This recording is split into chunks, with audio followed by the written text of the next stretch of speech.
말씀 공감합니다. 하나님의 말씀은 히브리서 10장 19절에서 25절 말씀 되겠습니다.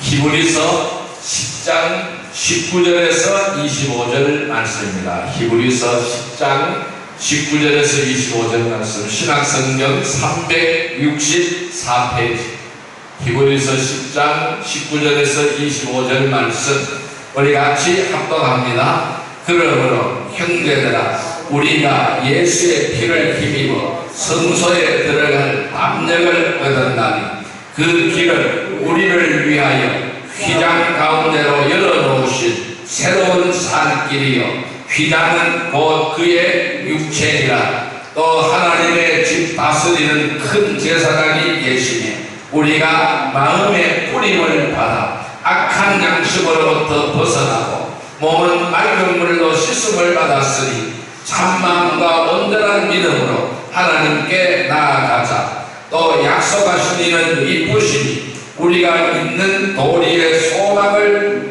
움직이지 말며 굳게 잡고 서로 돌아와 사랑과 선행을 격려하며 모이기를 피하는 어떤 사람들의 습관과 같이 하지 말고 오직 권하여 그날이 가까움을 볼수록 더욱 그리하자. 아멘. 할렐루야. 오늘도 주님이 함께 동행하여 줌을 믿습니다. 이제는 우리 인사할 때 오늘 큰 은혜의 시간 되십시다. 네, 오늘 하나님께서는 히브리서 10장 19절에서 25절의 말씀을 우리에게 허락해 주셨어요. 오늘 같이 은혜 받고자 하는 말씀은 새로운 살길이라는 제목으로 은혜를 나누고자 합니다. 여러분, 새로운 살길이 무엇일까요? 무엇을 우리는 새로운 살길이라고 할까요? 예를 들자면 길이 막혔는데 길이 열렸어요. 이것이 새로운 살길일 수가 있습니다. 그런데 그 길이 우리에게 생명이다 라는 이러한 뜻이 바로 새로운 살길이라는 것이죠. 오늘 말씀은 이 생명의 길, 이 새로운 길이 우리에게 과연 어떻게 뚫렸고 열렸는가 하는 것입니다. 오늘 본문의 말씀은 이것을 설명해 주는 것입니다. 이 길은 우리가 하나님 아버지 앞에 나아갈 수 있는 길을 설명하고 있습니다. 오늘날 많은 사람들이 이렇게 말을 합니다. 길은 여러 가지지만은 끝에 가면 다 만난다, 이렇게 이야기를 하는 사람들이 수없이 많습니다. 그래서 종교 통합을 부르짖고 있는 사람들이 굉장히 많습니다. 이것은 모두가 다 거짓입니다. 엉터리입니다. 길은 한 길밖에 없습니다. 우리가 아버지 하나님께로 나아갈 수 있는 길은 예수 그리스도라는 길 한 길밖에 없다는 사실을 오늘 본문을 통해서 우리에게 분명하게 밝히고 있는 것입니다. 여러분, 우리 인간 스스로는 이 길을 만들 수가 없습니다. 여러분, 우리나라 땅을 한번 차를 몰고 다녀보면은 얼마나 도로가 잘 닦여져 있는지 알 수가 있습니다. 특히 이 한국은 길을 만들어내는데 아주 도사 같아요. 길을 너무나 잘 만들어요. 그런데 그렇게 아름다운 길, 좋은 길을 많이 만든다고 하더라도 하나님 아버지 앞에 갈 수 있는 길을 만들 수가 없는 거예요. 이 땅에 살아가는 사람 어떤 누구도 그 길을 만들 수가 없는 거예요. 그 길은 예수님밖에 만들 수가 없다는 사실을 기억하시길 바랍니다. 우리 인간은 하나님을 떠났습니다. 멀리 멀리 떠났습니다. 스스로 돌아올 능력이 없습니다. 인간은 스스로 하나님께로 돌아갈 능력이 없다라는 것입니다. 그래서 인간들은 뭘 만들었어요? 종교라는 것을 만들었습니다. 혹시 스스로 인간을 구원하는 길이 있지 않을까 싶어서 연구를 거듭하고 이렇게 종교를 만들어내는 것입니다. 여러분, 이 땅에 존재하는 모든 종교는 인간이 신에게로 가는 길을 말을 합니다. 인간이 신에게로 가는 법을 설명하고 있습니다. 그것이 바로 인간이 만든 종교예요. 그런데 기독교에서 말하는, 오늘 우리가 말하는 복음은 그 정반대라는 사실을 기억하시길 바랍니다. 즉 하나님이 인간을 찾아오는 거예요. 인간이 하나님을 찾는 것이 아니라 하나님이 인간을 찾아오셨다는 사실이에요. 이것이 바로 기독교가 말하는 복음이다, 이렇게 설명할 수가 있습니다. 하나님이 인간을 찾아오셨다. 그 찾아오신 그분이 누굴까요? 바로 예수님이시라는 것입니다. 예수 그리스도 그분이시라는 것입니다. 그래서 하나님께로 가는 살 길이 우리 예수님으로 인하여 열렸다고 선언하는 것입니다. 길이 도무지 없었는데, 그 길이 닫혀 있었는데 그 길이 열려서 우리 모두가 하나님 앞에 나올 수 있게 되었다라는 말씀입니다. 그래서 오늘 히브리서 기자는 오늘 우리에게 새로운 길, 그 살 길이 뭐냐고 알려주고 있는 말씀이다라고 할 수 있습니다. 바로 그 길은 바로 뭘까요? 지성소로 들어가는 예배인 것입니다. 그 길은 바로 뭘까요? 그 예배를 통하여 지성소로 들어가는 것을 오늘 우리에게 설명하고 있는 것입니다. 그래서 오늘 우리는 이 시간에 예배의 소중함을, 예배의 중요성을 다시 한번 살펴보시기를 바랍니다. 어떻게 우리에게 막힌 길이 열렸을까요? 우리에게 어떻게 막혀져 있는 길이 열렸을까요? 어떻게 그 새로운 길이 열렸을까요? 그리고 그 생명의 길이 어떻게 뚫렸는가를 우리를 향하여 말씀하고 있는 것입니다. 히브리서는 믿음의 승리자가 될 것인가, 실패자가 될 것인가, 이것이 핵심 내용입니다. 히브리서 내용은 믿음의 승리자가 될 것인가, 실패자가 될 것인가, 어떤 길을 택하고 어떻게 갈 것인가를 말씀하고 있는 거예요. 이것이 히브리서의 핵심적인 내용이다라고 설명할 수가 있습니다. 그 둘 중에 하나입니다. 중간은 없다라는 것입니다. 예수를 믿고 점점 성숙한 믿음으로 나아가는 사람이 있습니다. 그런데 그 숫자는 매우 소수라는 거예요. 그래서 주님은 말씀하시기를 좁은 길이라고 설명했고 좁은 문이라고 설명했습니다. 또한 예수님 말씀하시기를 바로 낙타가 바늘구멍에 들어가는 것이 더 쉽다고까지 말씀했습니다. 여러분, 그래서 그 숫자가 너무나 적다라는 것을 설명하고 있는 내용이죠. 반면에 하늘의 빛을 받았습니다. 은혜를 받았습니다. 성령도 받았습니다. 예배도 참석했는데 점점 믿음이 식어지더니 떠내려가고 뱅뱅 도는 사람이 있습니다. 이런 사람들은요, 결국 배교의 길로 가버리게 되는 것입니다. 그 대열에서 떨어져 버리게 되는 것입니다. 그래서 마지막 시대에 주님이 믿음이 있는 자를 보겠느냐라고 그렇게 말씀하셨습니다. 그래서 우리는 예배의 소중함을 명확히 깨달아야 될 줄 믿습니다. 예수 믿는 우리가 어떻게 해서 성전의 지성소로 들어갈 수 있게 되었는지를 우리는 분명하게 알아야 되는 것입니다.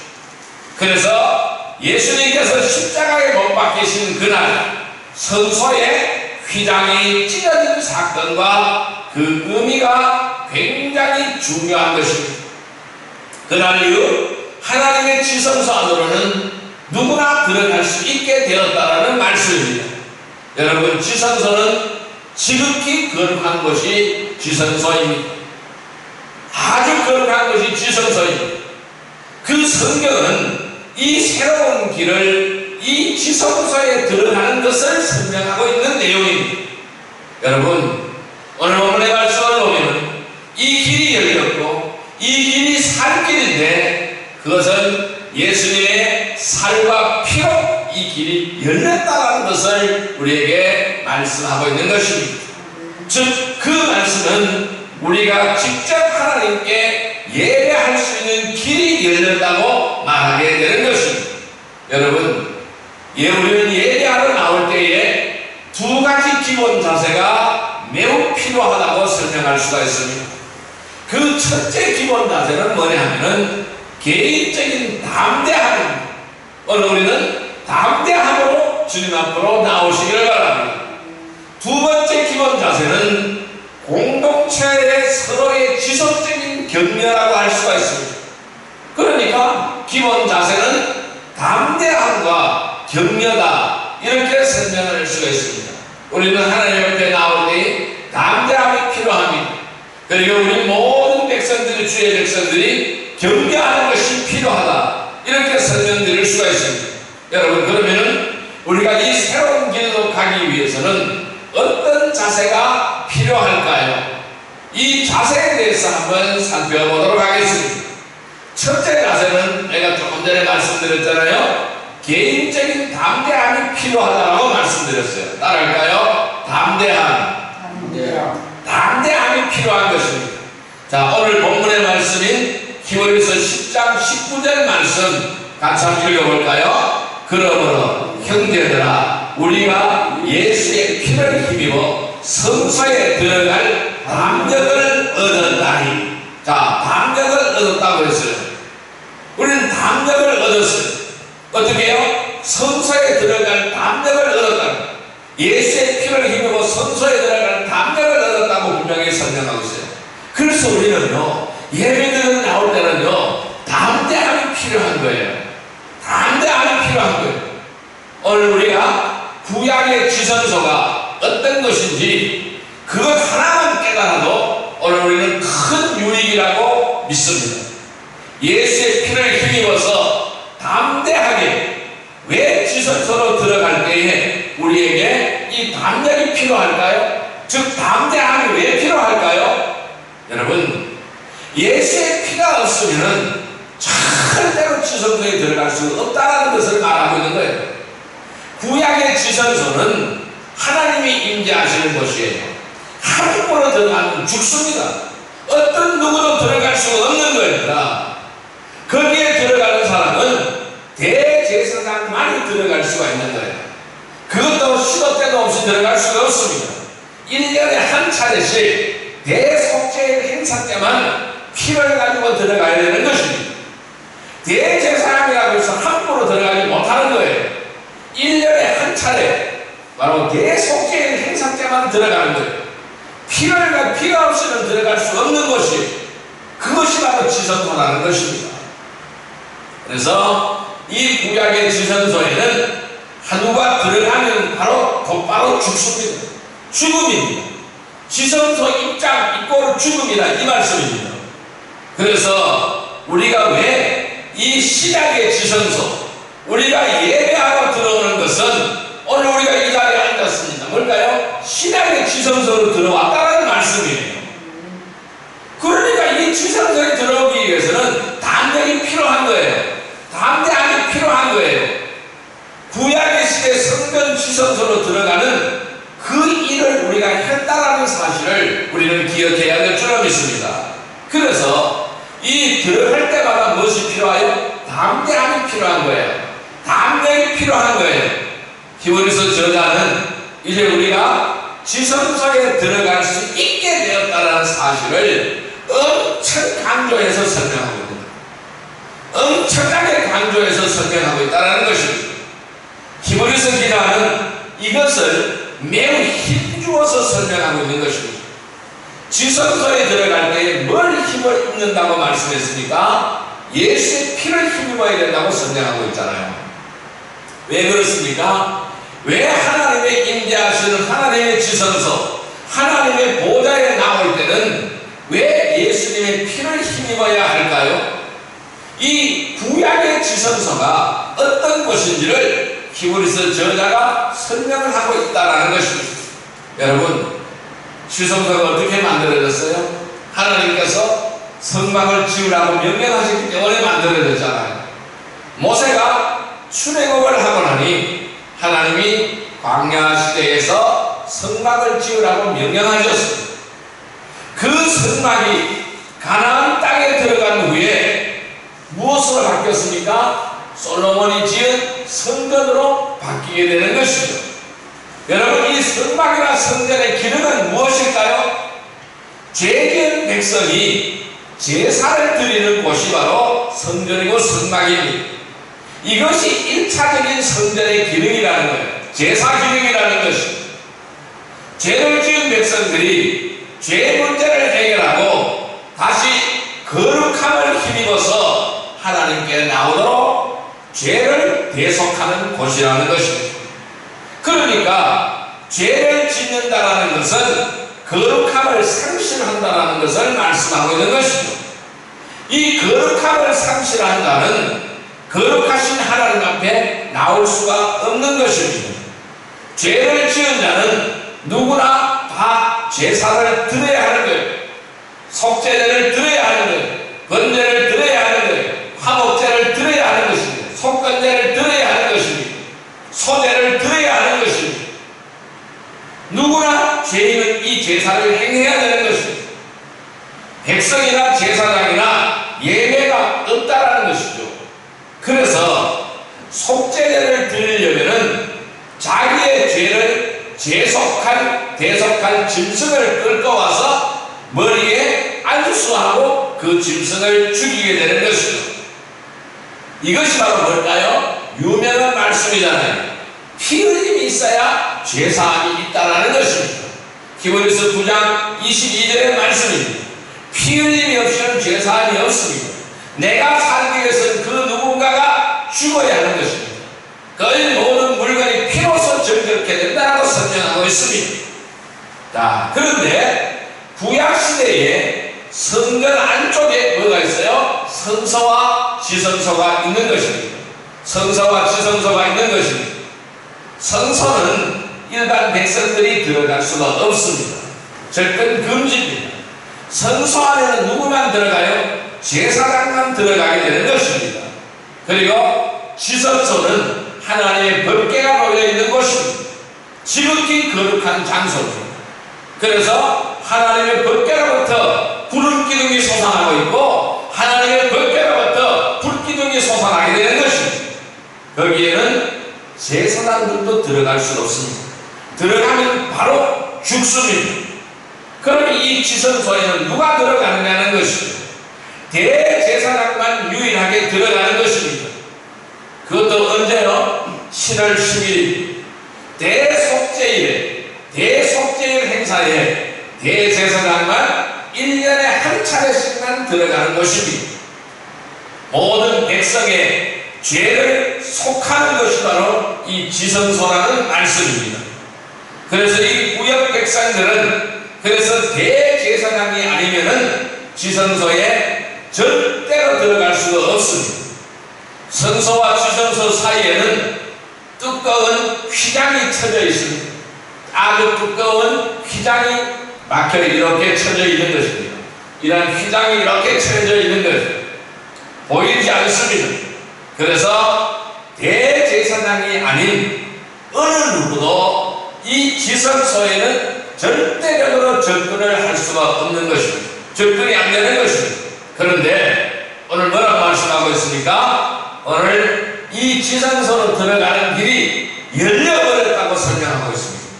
자, 20절 말씀을 같이 한번 읽어볼까요? 10장 20절 말씀입니다. 같이 읽습니다. 그 길은 우리를 위하여 휘장 가운데 열어놓으신 새로운 살길이요 휘장은 곧 그의 육체니라. 다시 한번 읽습니다. 그 길은 우리를 위하여 휘장 가운데로 열어놓으신 새로운 살길이요 휘장은 곧 그의 육체니라. 이렇게 설명하고 있어요. 그러면은 그 휘장이 바로 뭐라고 설명하고 있어요? 예수님의 육체라고 설명하고 있습니다. 휘장 가운데 길이 열려져 있다라고 설명하는 것입니다. 즉 예수님께서 휘장을 뚫었다라는 말씀이에요. 그러니까 휘장이 뚫어졌다라는 말씀이에요. 새로운 살길이 생겼다는 말씀이에요. 새로운 길이 생겼다. 새로운 고속도로가 생겼다 이 말씀이에요. 살길을 열어주셨다 이 말씀입니다. 자, 여러분 이것이 바로 독생자의 십자가의 사건을 가리키는 것입니다. 여러분 마태복음 27장 51절에 보면은 예수님께서 십자가에서 뭐라 그랬어요? 다 이루었다라고 말씀했어요. 다 이루었다라고 말씀했습니다.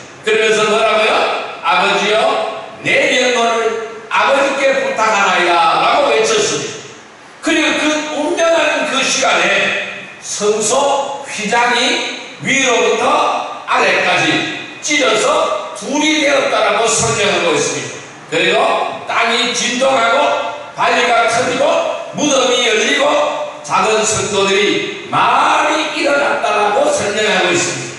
이러한 대형 사건이 터져버린 거예요. 여러분, 예수님이 십자가에서 운명하실 때에 예수님께서 다 이루었다라고 선언하실 때에 아버지여 내 영혼을 아버지께 부탁하나이다라고 말씀하셨을 때에 그 막혀있던 휘장이 성소와 지성소 사이를 가로막고 있던 휘장이 위로부터 아래로 찢어져 버렸다는 거예요. 두 개로 분리가 되어버렸다는 말씀입니다.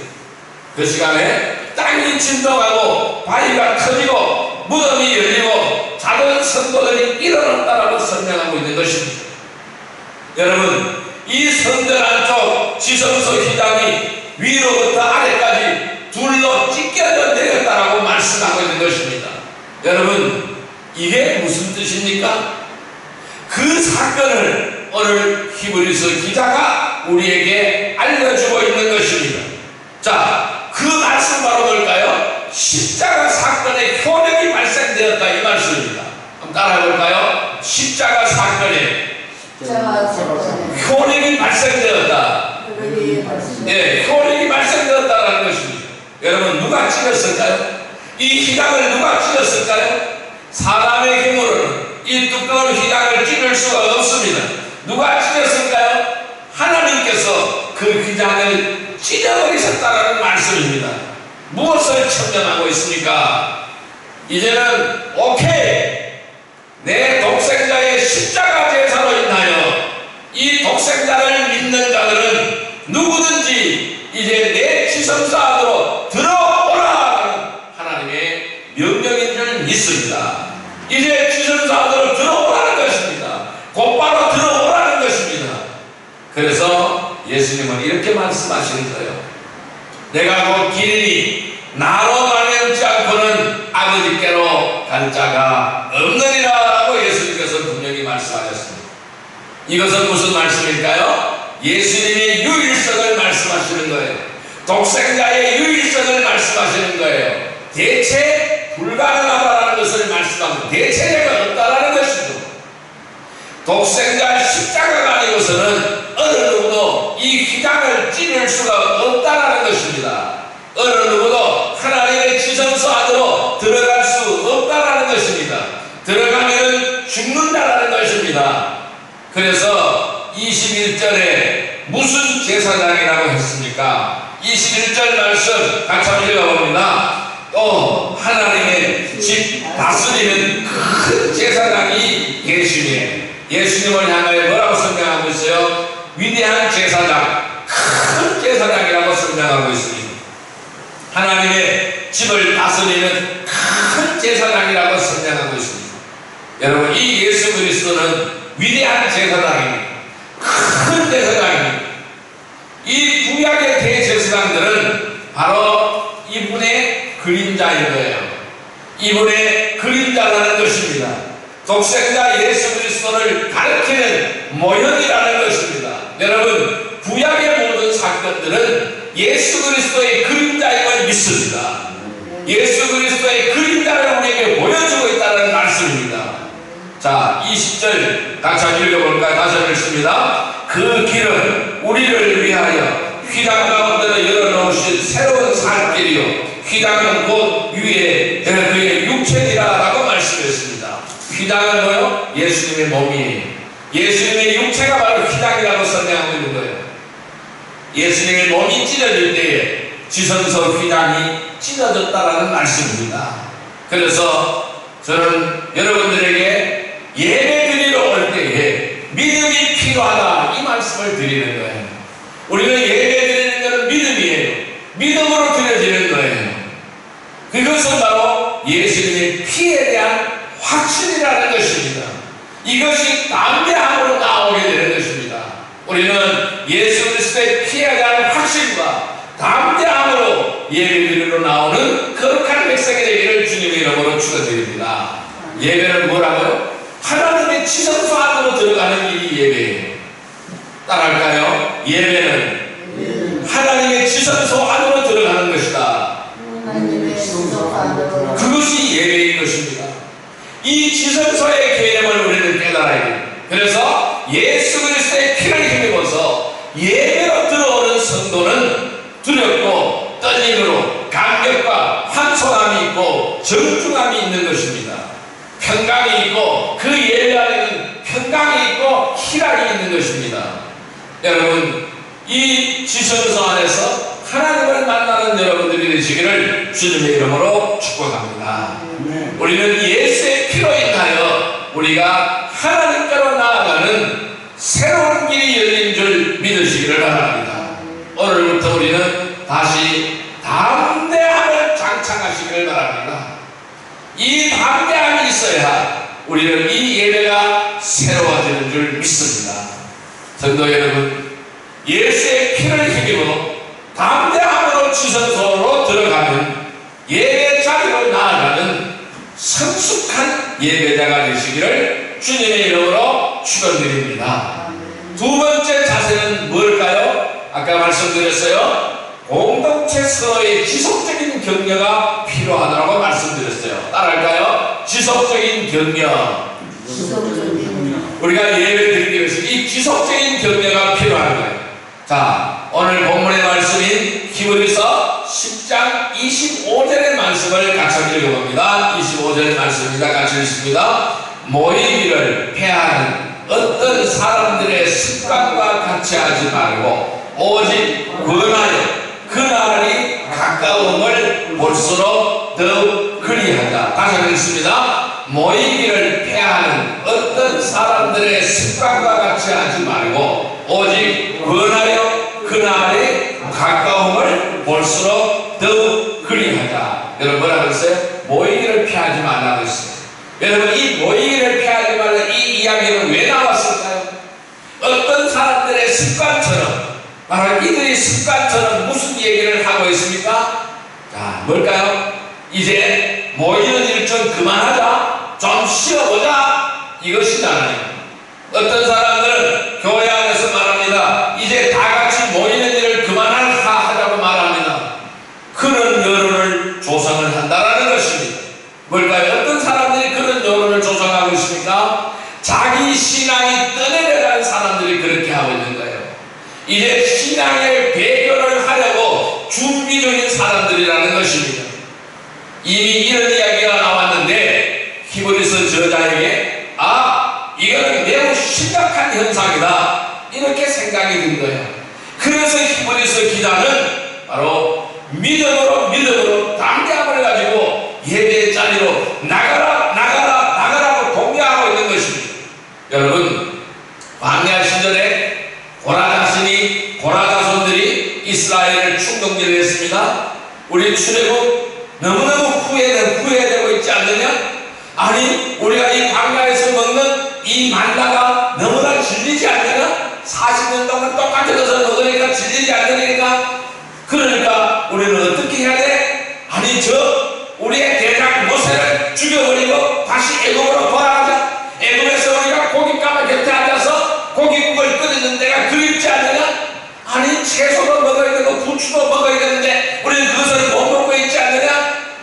야, 이 가나안 땅으로 가는 여정, 이거 너무 힘들어, 너무 피곤하고 지쳐서 싫어, 가나안 여정 이제 우리가 그만두자, 이러한 것과 같다라는 말씀입니다.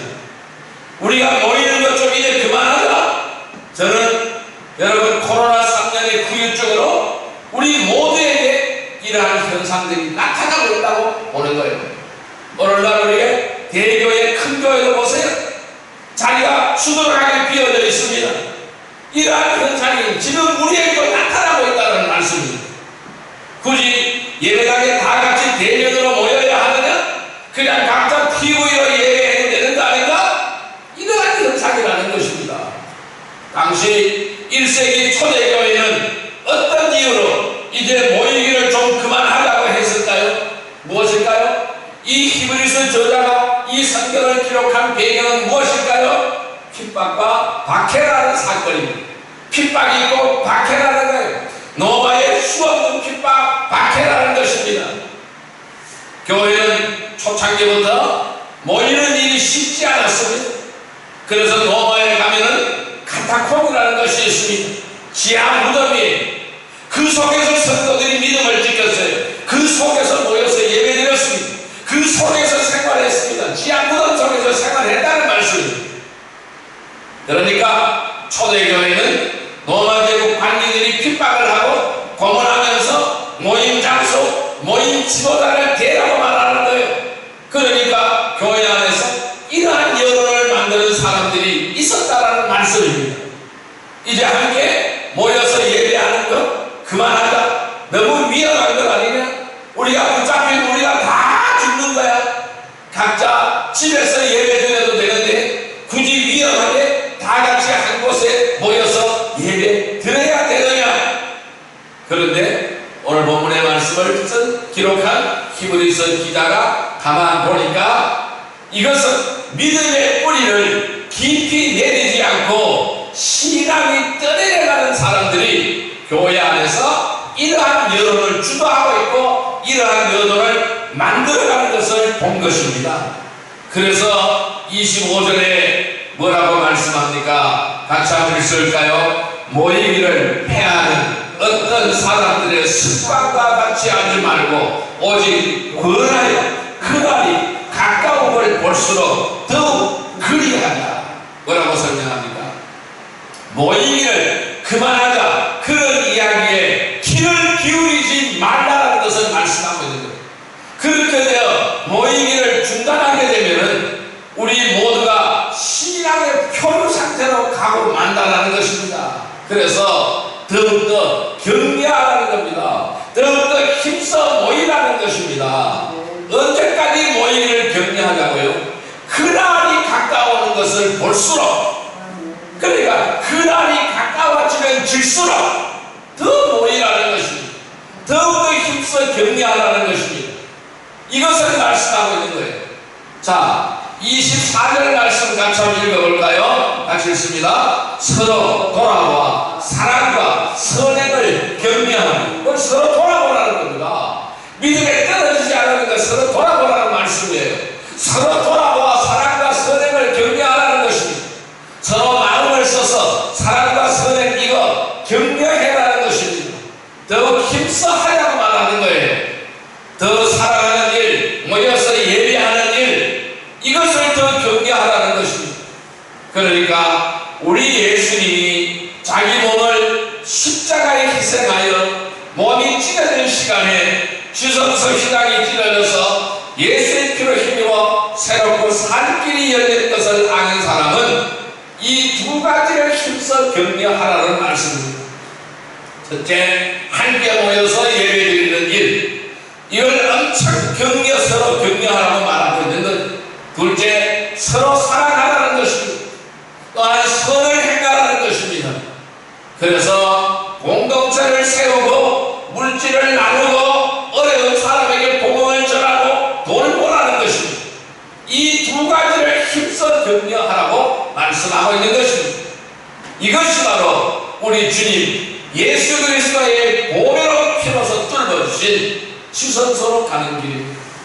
이것이 바로 새로운 길이라는 말씀입니다. 우리는 이 생명의 길을 향하여 힘있게 달려가야 된다는 것입니다. 이렇게 예배와 서로 사랑의 길로 힘차게 달려가는 교회는 그 신앙이 떠내려가지 않습니다. 이것을 힘써 하는 한 그는 대교의 길로 가지 않는다는 말씀입니다. 저는 우리 교회가 어떠하든지 함께 모여서 예배하는 일이 매우 중요하다고 저는 믿습니다. 함께 모여 예배하며 기도하는 일이 중요하다고 저는 믿습니다. 다 함께 서로 사랑하고 서로 돌보고 서로를 세우는 공동체가 되어야 한다고 믿습니다. 여러분, 예수의 피를 힘입어서 담대함으로 주성소로 들어가며 서로 사랑으로 격려하고 낙하하지 않고 열심으로 예배의 자리로 나아가는 성숙한 예배자가 다 되시기를 주님의 이름으로 축원드립니다. 자, 이제 말씀을 정리하여 보겠습니다. 우리는 어떻게 하여야 할까요? 이제 우리는 어떻게 하여야 될까요? 여러분,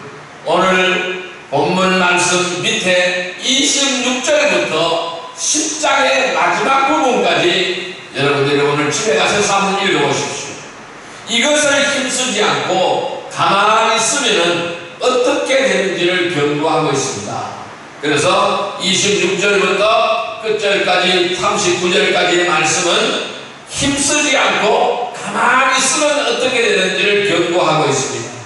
여러분, 26절에는 어떻게 경고하고 있을까요? 한번 진리의 지식을 얻은 후에 신앙에 떠내려가는 사람들 얘기도 등장하고 있습니다.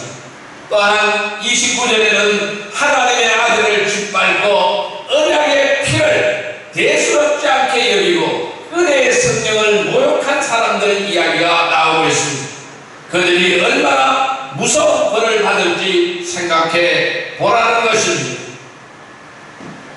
다시 말해 누굴까요? 그 사람들이 누굴까요?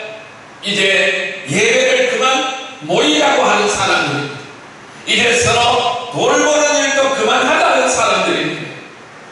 그래서 35절에 히브리서 기자는 간절한 마음으로 당부를 남기고 있습니다. 35절 같이 한번 읽어볼까요? 그러므로 너희 밤잠을 버리지 말라. 이것이 큰 상을 얻게 하느니라 라고 말씀하고 있습니다.